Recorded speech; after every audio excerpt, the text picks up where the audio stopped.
याद रखना, पिता कितना भी कठोर हो, पिता जितना कठोर होता है, मां उतनी ही कोमल और ममतामयी होती है।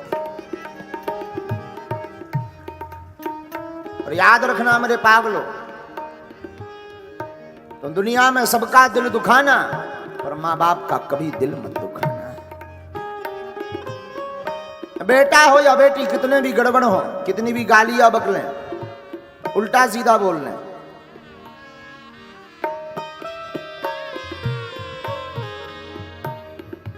मां को भी बकलें, माता कुछ देर के लिए जरूर मुंह नहीं बोलेगी, रात में अंत में भोजन लेकर के आ ही जाएगी, ले बेटा खा।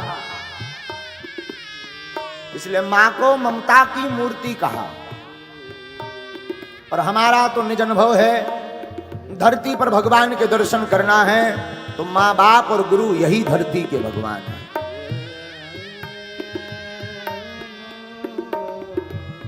मां से बड़ा ममतावान कोई नहीं होता। कितने ही किलोमीटर दूरी पर बेटा या बेटी रहती हो, पर मां के हमेशा दिल के करीब रहते हैं। बेटा कितना भी निकम्मा हो, चोर हो, खुरापाती हो, भाई मन काट देगा, पिता त्याग देगा, पर मां मरते दम तक अपने बेटे को अपने से अलग नहीं करना चाहिए।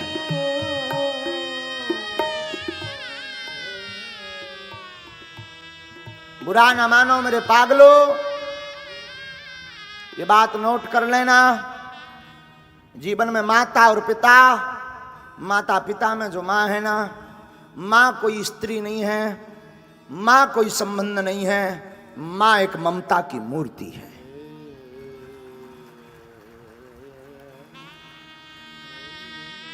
पूरे जीवन भर बोझ ढोती मां, बचपन काल से ही मां का संघर्ष प्रारंभ हो जाता। अपने बेटा और बेटी को सूखे में सुलाती, खुद गीले में सोती। बेटा और बेटी को भोजन कराती, खुद भूखी रहती। बेटा और बेटी कहीं पर भी चले जाएं, सबसे ज्यादा मन्नत अगर कोई मांगती है, सबसे ज्यादा अर्जी अगर कोई लगाती है, ईश्वर से अपने पुत्र या पुत्री की मंगल की कामना अगर सबसे ज्यादा कोई जीवन में करता है तो वो मां करती है। मां बाप से बड़ा इस दुनिया में कुछ भी नहीं है। और उसमें भी मां एक ऐसा शब्द है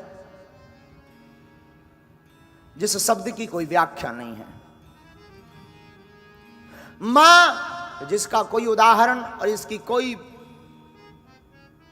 दूसरी तुलना नहीं है। स्मरण रखना, तुम सबको दुख देना, पर अपने मां बाप को स्वप्न में भी दुख मत देना।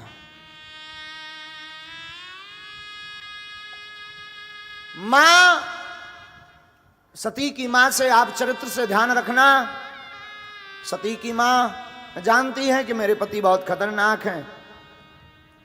सती की मां को पता है, इन्होंने आज्ञा दी कि शिव संबंधी कोई भी आए उनसे कोई नाता नहीं रखना है।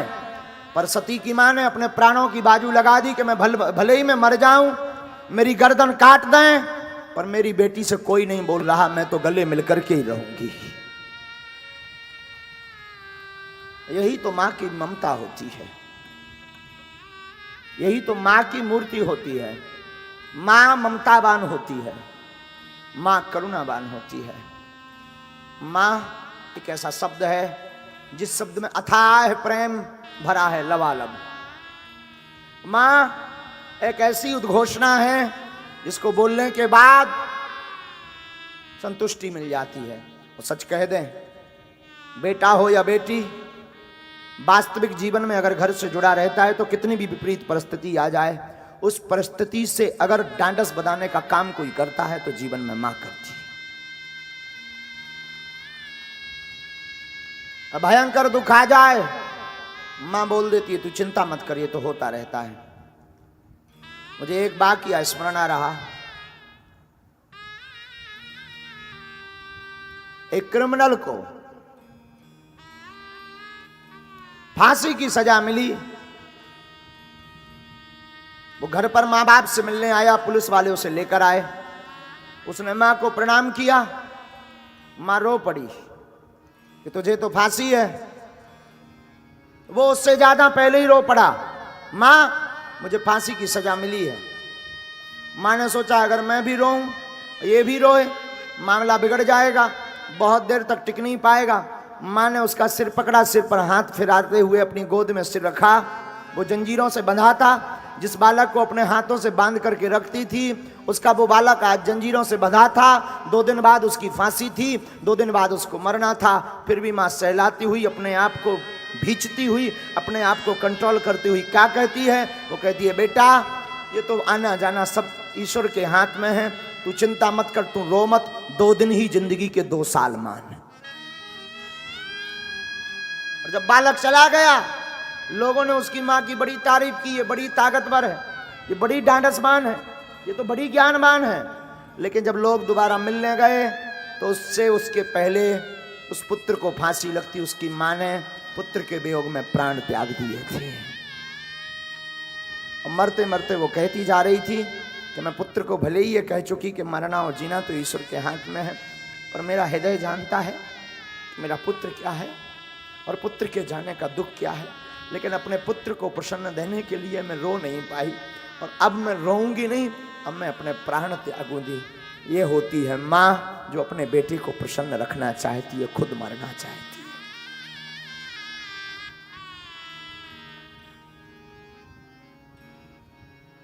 माँ एक ऐसी मूर्ति है, वो अपने रक्षाबंधन को भूल जाती, वो अपने घर को भूल जाती, भाई की सुनी कलाई रक्षाबंधन पर पड़ी रहती, पर माँ अपने पुत्र के प्रसन्नता के लिए रक्षाबंधन के त्योहार पर जाना बंद कर देती, ताकि मेरे पति और मेरे पुत्र प्रसन्न रहें। उसे भी बहुत याद आती, उसे भी लगता मैं जाऊं, मेरे भाई की सुनी कलाई होगी, मैं कलाई पर राखी बांधूं, आज मेरा भाई अकेला महसूस कर रहा होगा, मैं जाकर के उसको खुशियां दूं, सबकी बहनें आई होंगी, मेरी सहेलियां आई होंगी।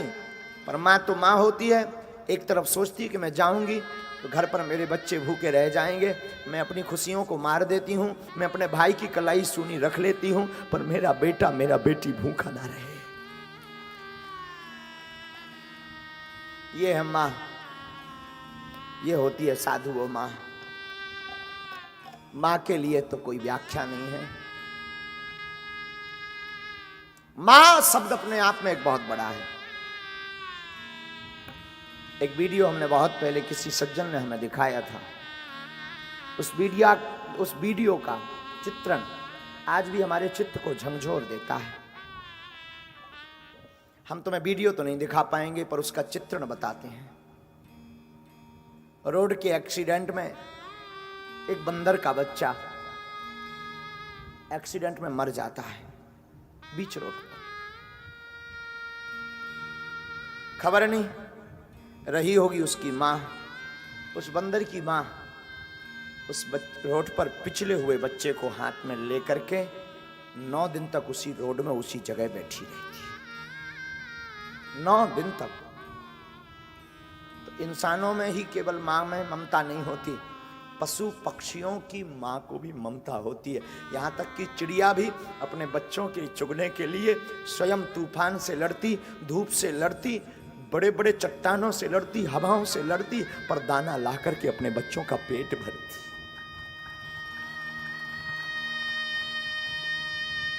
इसी का नाम है माँ, इसी का नाम है माँ।